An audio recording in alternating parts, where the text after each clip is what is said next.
Portanto, vamos dar continuidade ao nosso estudo na Carta aos Filipenses, no capítulo 3, e vamos ler do versículo 14 até ao 21, que é o último versículo, e o nosso irmão José vai ler. Diz assim a palavra de Deus: prossigo para o alvo, pelo prémio da soberana vocação de Deus em Cristo Jesus. Pelo que todos quantos já somos perfeitos, sintamos isto mesmo. E se sentis alguma coisa de outra maneira, também Deus vos revelará.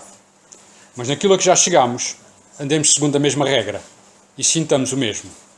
Sede também meus imitadores, irmãos, e tendo cuidado, segundo o exemplo que tendes em nós, pelos que assim andam. Porque muitos há, dos quais muitas vezes vos disse, e agora também digo chorando, que são inimigos da cruz de Cristo, cujo fim é a perdição, cujo Deus é o ventre, e cuja glória é para a confusão deles, que só pensam nas coisas terrenas. Mas a nossa cidade está nos céus, de onde também esperamos o Salvador, o Senhor Jesus Cristo, que transformará o nosso corpo abatido, para ser conforme o seu corpo glorioso, segundo o seu eficaz poder de sujeitar também a si todas as coisas. Amém. Graças a Deus.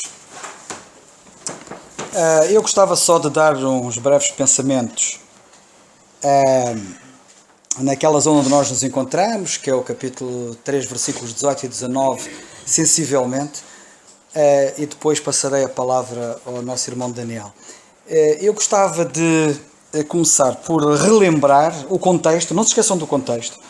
Todo este contexto, já desde o capítulo 2, tem a ver com humildade, e o apóstolo está altamente preocupado com a questão da humildade. A humildade é uma flor muito bonita, sabem?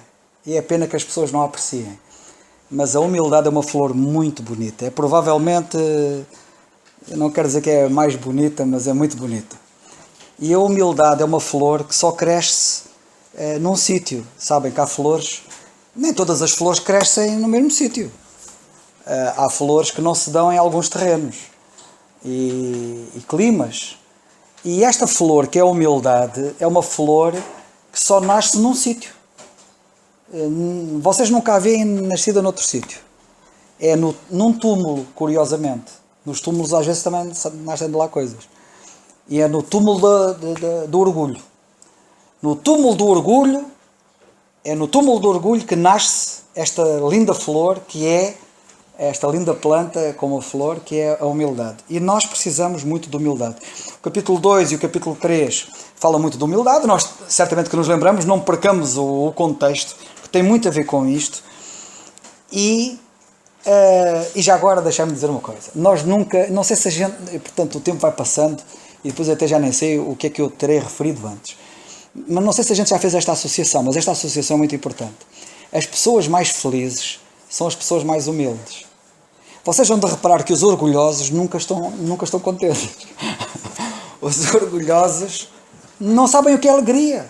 São pessoas amarguradas, são pessoas tristes e são pessoas que à volta deles causam tristeza. As pessoas humildes são as pessoas verdadeiramente humildes. São as pessoas verdadeiramente alegres. E não é por acaso que nesta epístola, que é a epístola da alegria, sobressai aqui a humildade na epístola da alegria. E eu quero vos dizer que isto é mesmo verdade. Quanto mais humildes formos, mais alegres e contentes nos sentiremos. E se nós formos orgulhosos, somos pessoas amarguradas. Vocês vão de reparar que nunca encontram um orgulhoso contente. É uma coisa que não existe. Mas os humildes são assim. A pessoa mais humilde que nós conhecemos foi o Senhor Jesus Cristo. E não é por acaso que ele fala no seu gozo. O meu gozo, diz ele. E eu quero que o meu gozo permaneça em vós. É o humilde. O humilde tem gozo. Tem gozo para ele e tem gozo para dar aos outros. Os que estão à volta dele também recebem esse gozo. O contrário também é verdade. O orgulhoso tem amargura e espalha a amargura à volta. Que o Senhor nos ajude a percebermos isto. Então, neste contexto todo, vocês certamente que se lembrarão, nós falamos nisso. O versículo 16 diz: naquilo a que já chegamos, andemos segundo a mesma regra e sintamos o mesmo. Portanto, a palavra sentimento é uma palavra que aparece muito aqui nesta carta, e o sentimento é o sentimento de humildade. Já falamos nisso. E isto é reforçado pelo facto de ele falar na regra. sintamos a mesma regra. E na altura foi relembrado que a regra, foi dito que a regra, a que o Paulo se refere aqui, é a regra da humildade. É a regra da cruz. Porque como nós, e vamos só relembrar rapidamente em Gálatas, no capítulo 6, lemos assim, Gálatas 6, porque isto é segurança para todos nós que estamos aqui. Em Gálatas 6 ele diz assim, longe de mim, versículo 14, mas longe esteja de mim gloriar-me, a não ser na cruz de nosso Senhor Jesus Cristo, pelo qual o mundo está crucificado para mim e eu também crucificado para o mundo. Porque em Cristo Jesus nem a circuncisão nem a incircuncisão tem virtude alguma, mas sim o ser uma nova criatura. Isto é difícil de explicar. E vamos a ver se eu consigo. Isto eu já expliquei, não é? Isto que eu estou aqui a querer referir agora. Mas há aqui um elemento que está aqui associado a tudo isto, que é a nova criatura.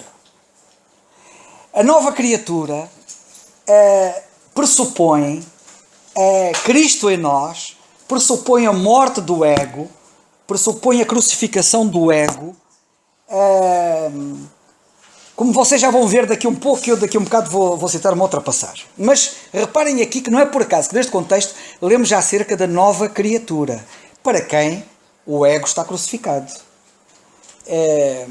Porque, deixai-me dizer assim, para nós podermos perceber, se o meu ego se manifesta, é a minha velha criatura que está-se a manifestar. Porque a nova criatura, se alguém está em Cristo é uma nova criatura, a nova criatura em mim não funciona à base do ego.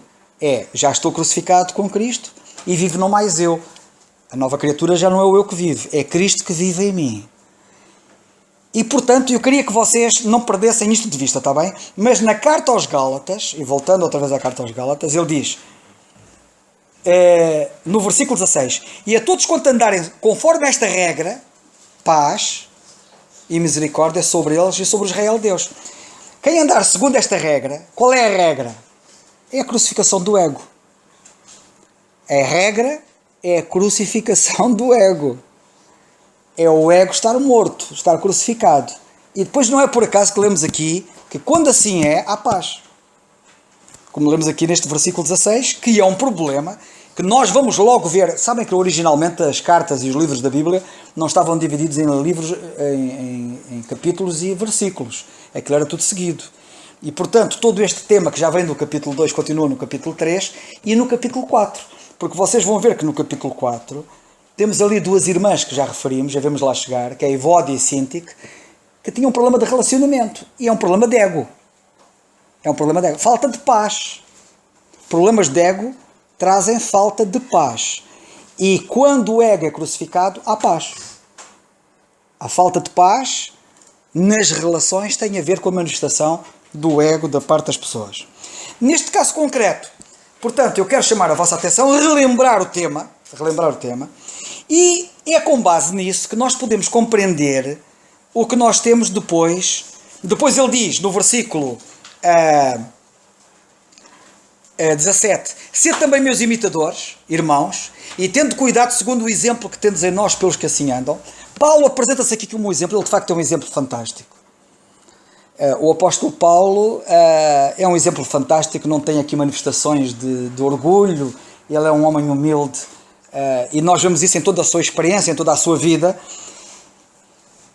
E isto é muito importante, sabem? Quando alguém está a dizer a outra pessoa, ou um conjunto de pessoas, que é o caso, para fazer uma coisa, para recomendar qualquer coisa, é importante que a pessoa seja um exemplo.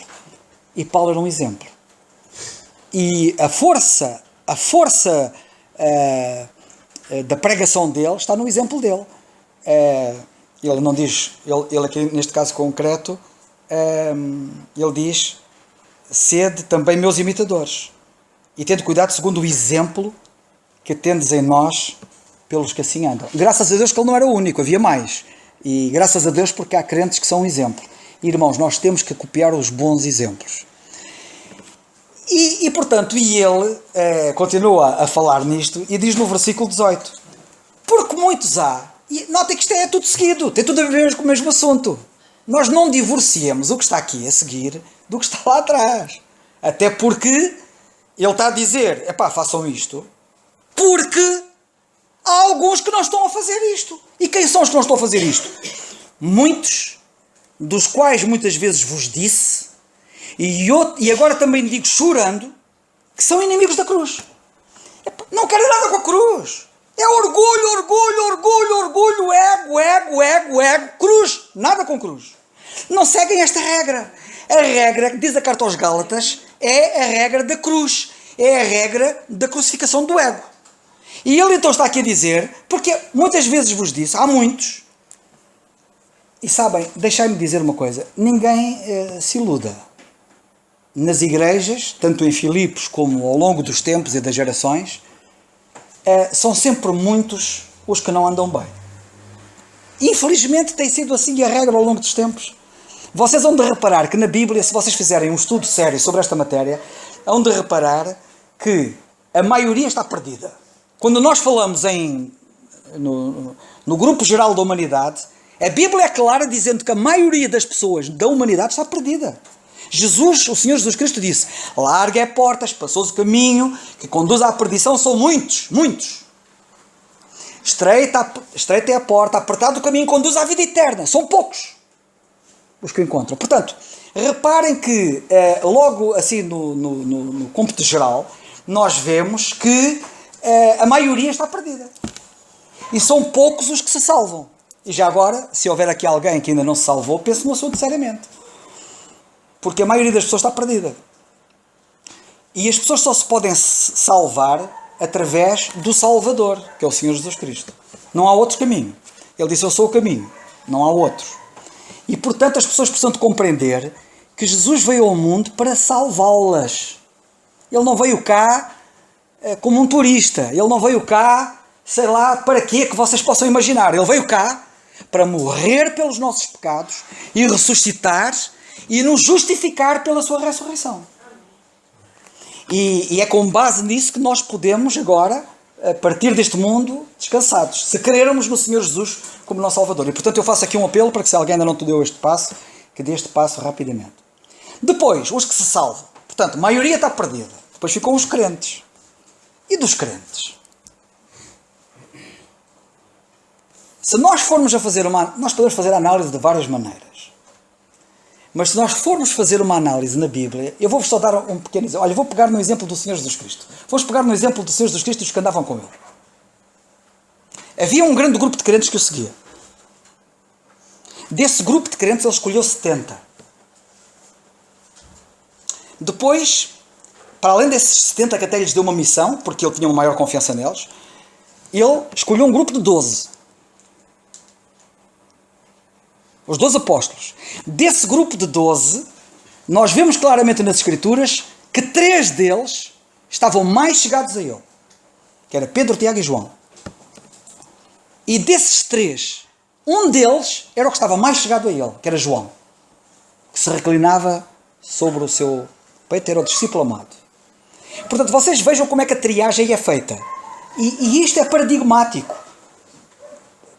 Na história. Nós vemos isto acontecer. Olhamos para a história da nação de Israel. A maior parte dos israelitas, do povo de Deus terreno, andava mal. Só poucos é que andavam bem. Lembrem-se dos 12 espias que o Senhor mandou espiar a terra de Canaã. Eram 12 e só 2 é que andavam bem. Porque os outros 10 não andavam bem. Os outros 10 só viam problemas. Há crentes assim, só veem problemas. E há os outros que só veem soluções. Dos 12, 10 viam problemas e só 2 viam soluções. E eu podia continuar a dizer-vos muitos exemplos de crentes ao longo da história dos crentes na Terra desde o princípio. Mas eu quero que vocês pensem nisto. Ele diz muitos crentes, reparem que infelizmente é a maioria, e eu já vos disse isto muitas vezes. Muitos, e diz ele, e muitas vezes eu avisei acerca disto. Mas isto é de doer, não acham? Nós sabendo que há muitos que andam mal. E o ser humano, por incrível que pareça, tem a tendência de se juntar às maiorias. Mas as maiorias andaram sempre erradas. Eu não sei que conforto é que dá andar com um grupo que anda mal. Ele disse, há muitos. E muitas vezes disse, com o coração partido. Ou seja, Paulo estava sempre a falar acerca disto. Mas pelos vistos parece que não havia grande resultado. Aparentemente, pelo que ele está a dizer, ele diz, não há grande resultado, porque eu estou-vos a dizer isto, estou-vos a falar desta regra, e quero que... entendo que é assim que deve ser, é assim que o Senhor está a mostrar que deve ser, mas infelizmente há muitos que são inimigos da cruz. E estes inimigos da cruz, em primeiro lugar, têm a ver com esta situação que eu acabo de dizer. Só que aqui há um problema, e vocês vão ver que rapidamente o apóstolo pega neste assunto para nos responsabilizar. A cruz. Nós não podemos usar a cruz apenas para os benefícios pessoais. Pela cruz, pela morte do Senhor Jesus Cristo na cruz, eu fui salvo. Mas pela cruz o meu ego é crucificado.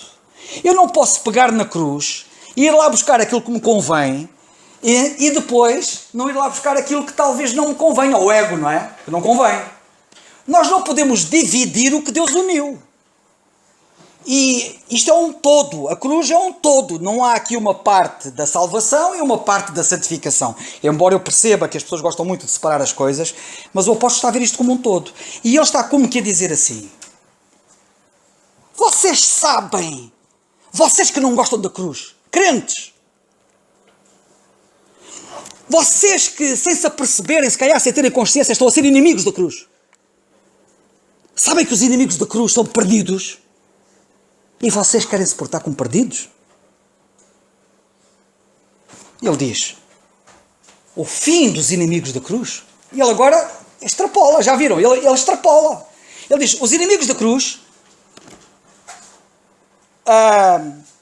o fim deles é perdição. Já agora, um pequeno pormenor. Eu gostava daqui de perder muito tempo, mas não vou aqui perder muito tempo, porque eu vou dar a palavra já ao Daniel. Mas eu gostava de chamar a vossa atenção, porque isto é muito importante. A perdição existe. Anda para aí muita gente, anda para aí muita teoria, muita pregação, muita doutrina que está errada. Há muita gente que anda para aí a dizer que o inferno não existe. O Papa diz que o inferno não existe. A Igreja Católica anda a dizer que o inferno não existe. Há muito pastor protestante que anda a dizer que o inferno não existe. Que Deus é um Deus de amor e que não há castigo e que não há juízo e que não há inferno. É para que ninguém se engane. Olhem para a Bíblia. Nós seguimos a Bíblia, não seguimos homens falíveis, condutores cegos. Se o Senhor Jesus Cristo estivesse cá hoje em dia, voltava a dizer, vocês são condutores cegos, são cegos a guiar cegos, e se um cego guia outro cego, vão cair ambos na cova. Como é que podem falar que não há perdição? Não há perdição? A Bíblia fala acerca da perdição vezes sem conta. E sabem o que é que há outra versão? Por exemplo, as versões inglesas, quando traduzem estas palavras que aqui são traduzidas por perdição, a palavra que aparece lá é destruição, cujo fim é destruição. Muitas vezes o Senhor Jesus Cristo, quando fala da perdição, fala da destruição. E há muita gente, e é com base nisso, mas é ignorância pura, que há muitos outros líderes religiosos, errados, outros condutores cegos que guiam outros cegos, que com base nisso dizem, a pessoa no fim, que é o que alguns grupos religiosos ensinam, tipo Testemunhas de Jeová, Adventistas do Sétimo Dia e outros afins, que têm doutrinas semelhantes, que dizem que os descrentes, os incrédulos, os que não querem nada com Deus, vão ser destruídos, ou seja, desaparecem. Não ficam uma eternidade, dia e noite, a sofrer no inferno. Eles negam o inferno. Eles negam a condenação eterna. E utilizam exatamente esta ideia da destruição. Ora, o conceito popular, a compreensão que as pessoas adquirem do termo destruição é uma coisa que destruir é destruído. Então estão destruídos. E então é aqui que surge, por exemplo, há uma doutrina, uma falsa doutrina, que é a doutrina da aniquilação. São os chamados aniquilacionistas. São os que dizem que a morte aniquila o descrente. Ele é aniquilado pela morte. Ou seja, ele deixa de existir. O aniquilacionismo tem a ver com fim de existência. A pessoa pura e simplesmente é destruída de tal forma que é aniquilada no sentido de deixar de existir. Esta doutrina é uma doutrina diabólica, não é verdadeira e anda a enganar as pessoas, porque pensa, se a coisa correr mal, não há problema, eu deixo de existir, olha, já não tenho memória, não tenho nada, e deixei de existir. Está 100% errado. Então como é que nós podemos entender a palavra destruição?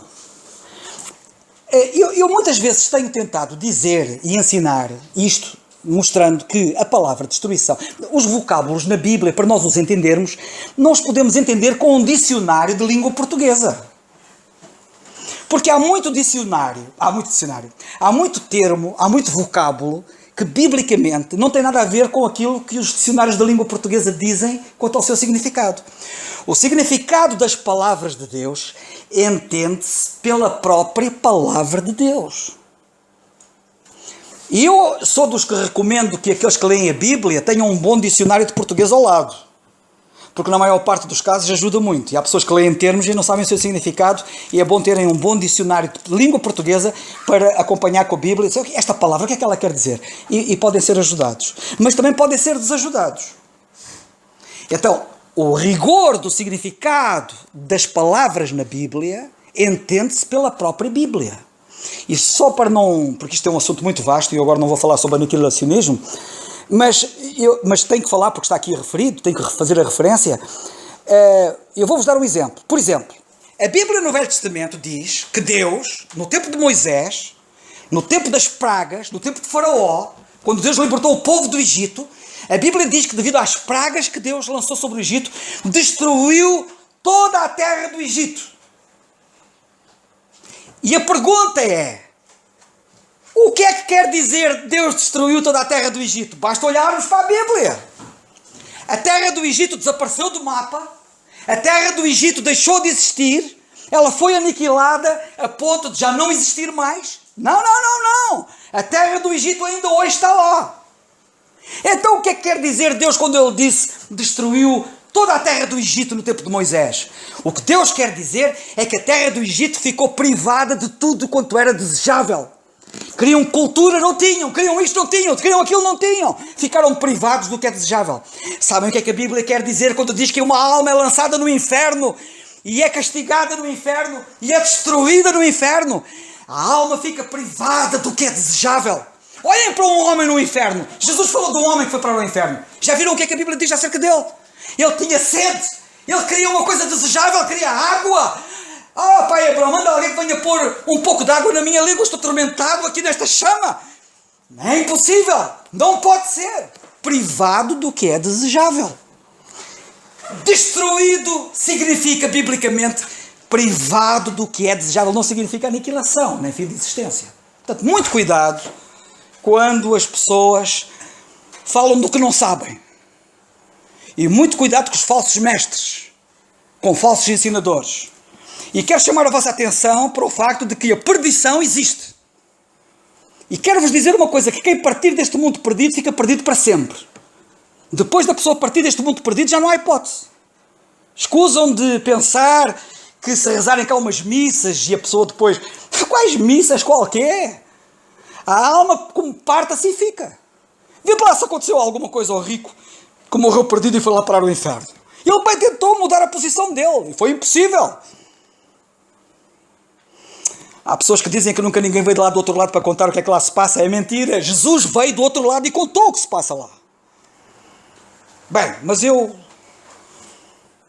queria dizer muita coisa, mas eu vou-me calar já. Olha, vou-me calar, oh Daniel, eu vou-te passar a palavra. Não, vou passar, eu acho que devo passar. Eu depois, se tiver tempo, ainda volto aqui a este assunto. Mas para já, ficamos por aqui. Não, faz favor, Daniel, força.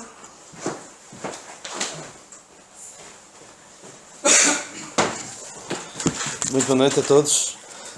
Queria só começar por causa daquela expressão do serem muitos ou serem poucos. Há uma passagem que aparentemente contradiz o que o meu caro estava a dizer, pelo menos no entendimento que muitas vezes nós temos. Eu gostava de desmistificar uma ideia que às vezes há sobre a parábola das ovelhas, da ovelha perdida. Supostamente a crença que há sobre a parábola da ovelha perdida é que há 100 ovelhas e uma perdeu-se. E o pastor vai atrás desta ovelha que se perdeu. E até há um cântico, no Hinos e Cânticos, que diz 99 ovelhas há seguras no corral, mas uma se extraviou, já não me lembro bem ao certo o que é que diz. Mas vamos ler rapidamente Lucas 16, isto para corroborar este pensamento que já temos falado várias vezes, dos muitos e dos poucos. Que nós de facto somos poucos. E se calhar aqui a proporção está mais próxima da realidade do que 2 crentes em 12. Se calhar aqui a proporção está mais correta. Então Lucas 16, 4. Não, 15, 4, desculpem. Que homem entre vós, tendo 100 ovelhas e perdendo uma delas, não deixa no deserto as 99 e não vai após a perdida até que venha achá-la. E achando-a, a põe sobre os seus ombros gostoso. E chegando a casa, convoca os amigos e vizinhos, dizendo-lhes: alegrai-vos comigo, porque já achei a minha ovelha perdida. Digo-vos que assim haverá alegria no céu por um pecador que se arrepende, mais do que por 99 justos que não necessitam de arrependimento. Onde é que ele deixou as 99 ovelhas? No curral? No deserto. Estas 99 ovelhas, há uma que se perdeu, não é? Estas 99 ovelhas não são os crentes. Não está a falar dos crentes. O que é que diz no versículo 7? 99 justos que não necessitam de arrependimento. Poderei dizer aqui que por cada pessoa que se sente perdida, há 99 que não se sentem perdidas. Esta, infelizmente, é a tragédia no mundo. E estes 99 não querem nada, não se sentem perdidos. Para que é que precisam de Cristo? Para que é que precisam da cruz de Cristo? Não precisam. Porque como é que eu posso falar a alguém, como é que eu posso convencer alguém de que precisa de um Salvador se ela não se sente perdida? Por isso é muito importante, e espero que nenhum dos que aqui estão sejam um destes 99, que estão com a maioria, mas que sejam este que infelizmente é difícil hoje em dia encontrar alguém que se sinta perdido, que sinta a necessidade da salvação. É a grande tragédia. É a principal tragédia da humanidade e aqui em cada pessoa que não quer nada com a cruz de Cristo. Porque o irmão Carlos falou, e muito bem, que quem é inimigo da cruz de Cristo é o descrente. E nós podemos comportar como tal. Mas o principal inimigo da cruz de Cristo é Satanás. Porque ele é que tem um ódio tremendo à cruz de Cristo. A cruz de Cristo já estava nas profecias que o Senhor Jesus Cristo ia morrer, ia ressuscitar, e o diabo sabia disso tudo. O diabo sempre soube, que no final vai ser derrotado. Mas o que ele não sabia, e que só soube quando surgiu o Evangelho da graça de Deus através do apóstolo Paulo, aí é que o diabo percebeu quão grande foi a sua derrota. Porque até lá sabia-se que o Senhor Jesus Cristo ia triunfar apesar da sua morte. Como nós lemos em Isaías 53, que ele, depois da sua morte, ele teria a sua vitória apesar da sua morte. O Senhor Jesus Cristo. Ou seja, o diabo sabia que ia ser derrotado, mas que ia ter ali uma vitória temporária. Mas o que surgiu com o Evangelho da graça de Deus, que nós anunciamos hoje, é que foi na própria morte do Senhor Jesus Cristo que o diabo sofreu a sua maior derrota. Por isso é que o apóstolo Paulo diz, em 1 Coríntios 2,8, a qual a sabedoria de Deus, versículo 7. 1 Coríntios 2, 7 e 8. Mas falamos da sabedoria de Deus, oculta em mistério, a qual Deus ordenou antes dos séculos para a nossa glória, a qual nenhum dos príncipes deste mundo conheceu, porque se a conhecessem nunca crucificariam ao Senhor da glória. Foi através da cruz de Cristo que o diabo obteve a sua derrota mais humilhante, porque foi através da cruz de Cristo que Deus agora pode salvar a todo homem. E é através da cruz de Cristo, Paulo veio então expor isso, que Deus pode salvar e pôde salvar os crentes em todas as dispensações. Foi devido ao que Cristo operou na cruz. E só com este mistério é que se foi revelado. Ele foi completamente apanhado naquilo que ele pensava estar a fazer ao crucificar o Senhor Jesus Cristo. Foi aí que ele teve a sua maior derrota. Por isso ele odeia a cruz de Cristo. E tudo o que hoje se opõe, ignora, negligencia ou minimiza a obra da cruz de Cristo, está a ser inimigo da cruz de Cristo. Eu disse algumas coisas já que nos podem tornar inimigos da cruz de Cristo. E se calhar alguns podem se sentir incomodados. Ainda bem. Paulo teve de dizer a dada altura aos Gálatas: fiz-me acaso vosso inimigo, dizendo a verdade? É assim, se a palavra de Deus não nos fere, não nos incomoda, estamos mal. Se um descrente ouve a palavra de Deus, o Evangelho da graça de Deus, corretamente exposto, e não se tem de se sentir incomodado, de certeza. Tem de fazer alguma coisa quanto a isso. E por isso, aquilo que eu vos falei, algumas coisas podem ter sido um pouco duras, eu vou repetir rapidamente algumas delas, mas primeiramente são para mim. Porque eu posso ser inimigo da cruz de Cristo. Já me comportei como um inimigo da cruz de Cristo. E não devemos tratar esta inimizade para com a cruz de Cristo de uma forma leviana. Porque ao fazê-lo, estamos a comportar-nos como descrentes, estamos a comportar como o próprio diabo. Quem é que é inimigo da cruz de Cristo? Rapidamente, quem se opõe ao Evangelho. Quem se opõe, como Paulo foi outrora opositor da obra da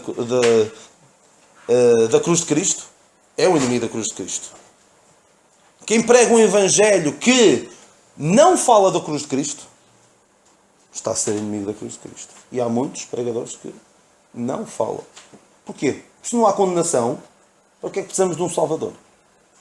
Para que é preciso da cruz de Cristo? Não precisamos só de uma figura. Precisamos de Cristo. Só. Um Cristo simpático. Um Cristo bonzinho que está aqui para as ocasiões. Um Cristo, como vejo muita gente dizer, um Cristo que vem dizer, tudo vai dar certo. Eu estou aqui. Isso não é o Evangelho da graça de Deus. O Evangelho da graça de Deus precisa que falemos da cruz. E ai de nós, o próprio apóstolo Paulo diz: ai de mim se não prego o Evangelho. E diz também: o Evangelho, não me envergonho do Evangelho, porque é poder de Deus. Ai de nós também, estaremos a ser inimigos da cruz de Cristo também. Estou a avançar um pouquinho.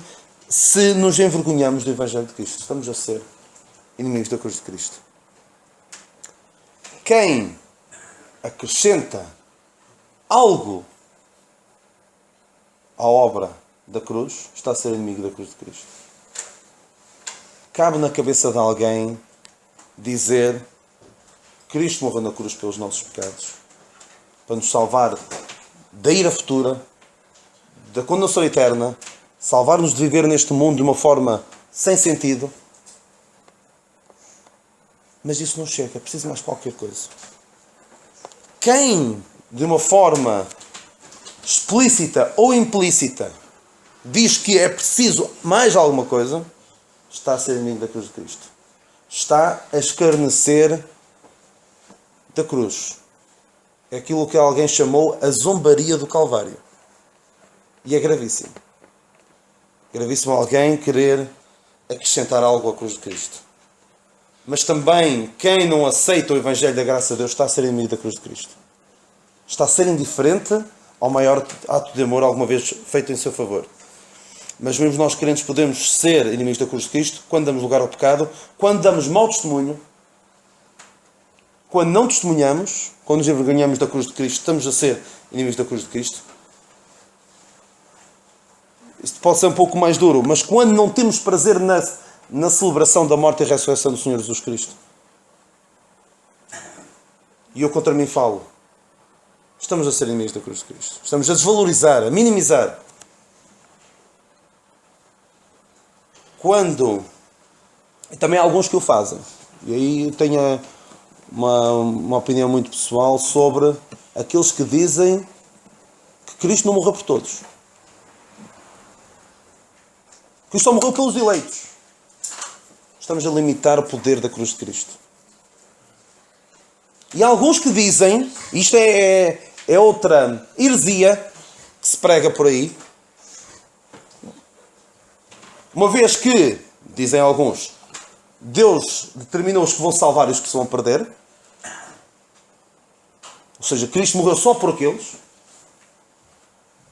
não há necessidade nenhuma de evangelizarmos. Porque os que se vão salvar, vão salvar de alguma maneira. Isto é desresponsabilizar o crente. Isso é inimigo da cruz. Isso é inimigo da cruz de Cristo, exatamente. Porque dizer, não precisamos, disse na semana passada, dizem também que não há nada que distinga na prática o crente do descrente. Mas o que é isto? É dizer, vivam à vossa vontade. Não há problema nenhum. Os descrentes que Deus tem preparado para salvar, hão de salvar, nem que vocês vivam uma vida de pecado. Isto vale tudo. Isto é gozar com o que Deus quer fazer nas nossas vidas. É gravíssimo, irmãos.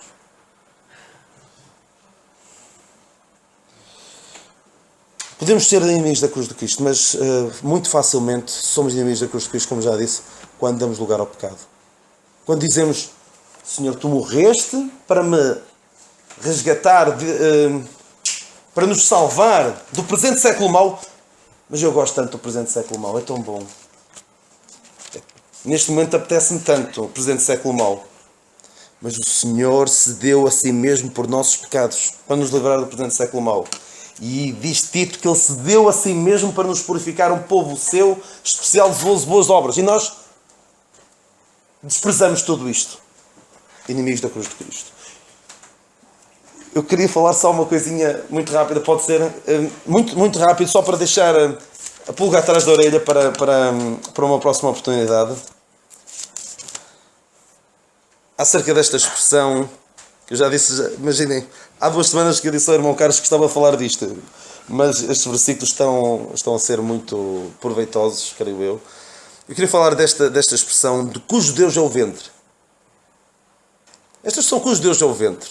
Estas pessoas são inimigos da cruz de Cristo, cujo Deus é o ventre. Não vos vou falar daqueles que gostam de comer muito. Cujo Deus é o ventre, aqueles que só pensam na sua barriga, só pensam em comer. Não vou falar disso. Nós, na nossa cultura ocidental, normalmente o órgão do nosso corpo que nós associamos aos sentimentos, às emoções, o que é? É o coração. Normalmente. Amo todo o meu coração. Mas na época dos gregos e desta época, hoje nós ainda usamos algumas expressões que levam para aí. Os sentimentos não vinham daqui, do ventre, da barriga. Por isso é que Paulo fala no capítulo 2:1, dos entranháveis afetos. Entranháveis vem de onde? Entranhas. Das entranhas. Do ventre. Ainda hoje há a expressão inimigos figadeiros. Inimigos do fígado. Porque vem dos sentimentos, diziam os gregos, os romanos destas épocas, diziam que amavam com que órgão? Com o fígado. Nós hoje amamos com o coração. Vou chegar a algum lado e vai ser rápido. Quando José teve aquele reencontro com os seus irmãos, o que é que se move? Quando os viu, ou quando viu Benjamim, já não estou bem recordado, quando viu Benjamim, o que é que se moveram? Coração? As entranhas. Ou seja, os sentimentos vieram ao de cima. Nós temos associado ao ventre, às entranhas, os sentimentos. E eu quero aqui alertar qualquer um de vocês para o perigo dos sentimentos. Os sentimentos são uma coisa boa, mas quando nós tomamos as nossas decisões baseadas nos sentimentos, nas emoções, muito cuidado. Quantos de nós, se calhar poderíamos dizer, muitos de nós poderiam dizer, se calhar dezenas, alguns centenas de pessoas que se converteram, entre aspas, por emoção. Esta decisão de aceitar a salvação que Deus nos quer oferecer é uma decisão muito racional. A decisão mais importante das nossas vidas não pode ser uma decisão tomada com base em sentimentalismos, em emoções. Porque elas enganam-nos. Mas muitos o fazem. Em grandes campanhas evangelísticas, em acampamentos. O irmão Carlos esteve dezenas de vezes em acampamentos.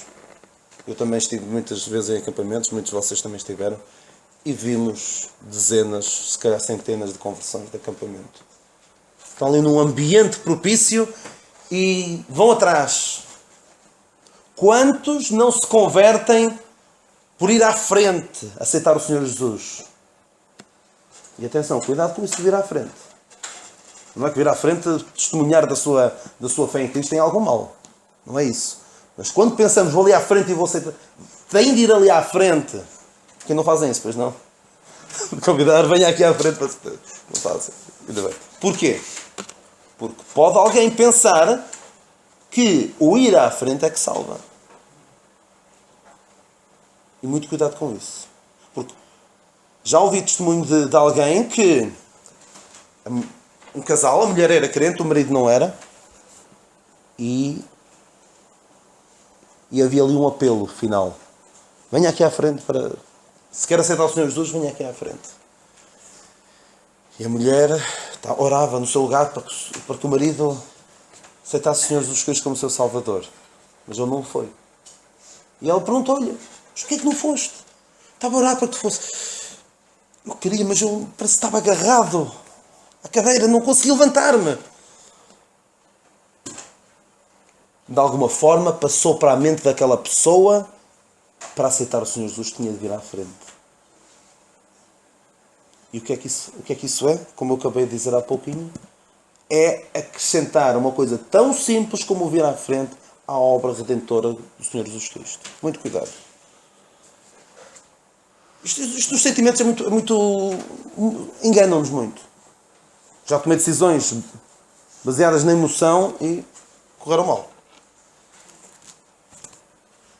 Qual é o foco da palavra de Deus? Não é no sentir. Em relação à salvação não é sentir. Porque há dias em que nós nos sentimos melhor. Há dias em que nos sentimos pior. Mas o que é que o apóstolo João diz? Estas coisas vos escrevo para que sintais que teremos a vida eterna. É isso? O que é que diz? Para que? Saibais. É uma decisão racional. Não é de hoje sinto mais em baixo, hoje nem me sinto crente. Não. Para que saibais. Exatamente. Para que saibais que tendes a vida eterna. Era este pensamento que eu queria deixar convosco. Muito cuidado com os sentimentos, porque eles enganam-nos. Levam-nos num ambiente propício a ir atrás de qualquer coisa. Há pessoas que se sentem bem no pecado. Há pessoas que me dizem que se sentem bem, sentem paz em Fátima. E Deus está ali? Deus está naquilo? Não está. Jonas, quando desceu para a parte de baixo do barco, ele sentia-se bem? Sentia-se. Tinha paz? Tinha. Até adormeceu. Não estava bem? Não, não estava. Portanto, os nossos sentimentos, as nossas emoções podem perfeitamente enganar-nos. Por isso, tínhamos cuidado, porque muita gente pode, estes tais que são inimigos da cruz de Cristo, cujo fim é a perdição, pensam nas coisas terrenas, muitos deles já podem vir apelar aos nossos sentimentos e fazer-nos presa sua. Por isso, muito cuidado com estes inimigos da cruz de Cristo, muito cuidado com os nossos sentimentos e tenhamos segurança, porque Deus quer que nós saibamos que temos a vida eterna. Graças a Deus, este alerta é de facto muito importante. Eu quero vos dizer que há dias eu tive uma conversa com alguém aqui dentro desta sala, no fim de um estudo bíblico, e em que uma pessoa com quem eu falei no fim do estudo bíblico, chegou-se ao pé de mim e temos uma grande conversa. E a dada altura, essa pessoa perguntou-me se para ser salva, qual é o sentimento da conversão? Quando uma pessoa se converte, qual é o sentimento? Fica alegre, fica triste, chora, ri, salta, fica indiferente. Foi exatamente isto que foi colocado, percebem? E este alerta do nosso irmão Daniel tem mais importância do que aquilo que vocês possam imaginar. Porque estava aqui uma pessoa, exatamente com este problema, a pessoa queria se converter, e reparou que o testemunho de alguns que se converteram estava associado a algumas emoções, e a pessoa pensava que para se converter tinha que ter essas emoções. E como não conseguia ter essas emoções, pensava, não me converti. Não depende. E eu vou-vos dizer uma coisa. Eu até vos vou dizer quem é. O nosso irmão Francisco de Santiago de Ribol, e eu ia dizer que tinha e tenho um grande amigo, que é o nosso irmão Francisco, o Chico. O Francisco, ele tinha e tem um grande amigo, que eles andavam sempre juntos, que era o Zé Maria. E então andavam sempre juntos. E eles eram muito amigos. Onde estava um, estava o outro. E ambos ouviram o Evangelho. E o Zé Maria, um dia converteu-se. Converteu-se primeiro. O Zé Maria converteu-se. E depois contou ao amigo, ao Francisco, a experiência dele, não é? No caso dele, como é que ele se converteu. E então, eu já não me recordo agora qual foi o sentimento que ele tinha, mas teve um sentimento. Agora não me recordo, só o Francisco é que pode contar isso, ou o Zé Maria, eles é que podem contar isso. E o Francisco dizia, também me quero converter, o meu amigo converteu-se, também tem que me converter. Então se ele diz que se converteu e aconteceu isto, e ele pôs-se lá de joelhos a falar com Deus para se converter e não tinha o mesmo sentimento que o outro, não conseguia ter o sentimento que o outro tinha, e então ele estava desesperado porque achava que não estava salvo, porque não tinha o sentimento, não conseguia ter o sentimento que o outro tinha. Até que, coisa curiosa, nós andávamos sempre com muitos folhetos. Lá em casa do irmão Sobral, ele tinha lá muitos folhetos, e andava a andar com muitos folhetos. E ele um dia pegou num folheto escrito, nunca mais me esqueço, pelo um grande evangelista americano, que já está na glória, chamado John Rice. E esse folheto, lembro-me bem, o título do folheto é O que é necessário que eu faça para me salvar.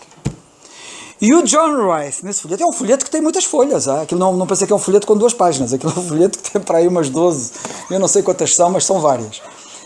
Que é necessário que eu faça para me salvar. E o John Rice, aquilo é mais o escrito de um sermão que ele pregou. Ao falar o que é necessário para me salvar, ele alerta para um perigo em que muitos podem cair. Que têm que sentir qualquer coisa. E o Francisco começou a ler aquilo e disse assim, que está a dizer que eu não tenho que sentir nada. Basta crer apenas no que Jesus fez por mim na cruz e eu estou salvo. E aquilo foi como que um abrir de olhos para ele. Ele converteu-se quando leu aquele folheto. E descobriu que afinal não precisava de sentir nada, mas tinha que crer na palavra de Deus. Como é que eu sei que estou salvo? Como disse o Daniel há bocado, citando, João escreveu, escrevo-vos estas coisas para que saibais. Como é que eles podiam saber? Porque sentiam? Não, pelo que estava escrito. Escrevo-vos para que saibais. Eu sei pelo que está escrito. E o que está escrito é a palavra de Deus. Eu tenho que crer no que Deus diz. E é isso que nos dá a certeza que precisamos de ter. Que Deus nos abençoe.